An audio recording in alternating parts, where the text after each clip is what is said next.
Okay, mga taga-saan po kayo? Ang layo. Wala pa! Ayaw mo na sumagot!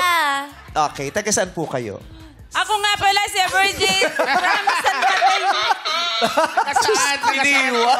Alam mo, ang nasa isip ko, parang babati ulit siya ng WhatsApp ng people. Kasi sabi niya, mga taga-saan po kayo?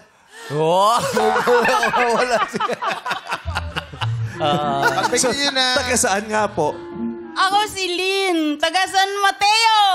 Rizal. Oh, sa Mateo Rizal. Rizal. Kayo din po. Oh, Taga San taray. Mateo din. Ikaw ang ihahanap natin ng date, di ba? Pero mas nag-ayos ka. Bakit ka nga? Oo Yung nga. kulot niya din, parlor kulot. Tignan mo, yung perfect. Parlor kulot, yung nilagyan ng foil. Oo, tapos binabad. Nakaboots, nakaboots. Correct, pinaghandaan talaga tayo.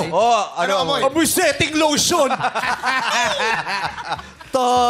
Ikaw ito lang, mukhang dadautin mo pa si ate dun sa mga pipili. Silin nga, nagasimple lang isa.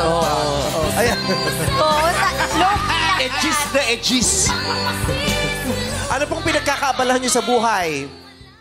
Ate Lynn. Ang likot ng bibig mo, man. Yung totoo, nakahipak ka ba? Oo, baka dumidikit yung Bueno na yun. Yun ang lipstick bueno kasi. na. Yung totoo, umami ka, nagmumutate ka. Transform. Si Petra. Petra Caballo. Paano ba yun? Yan, si Petra. Yan si Petra.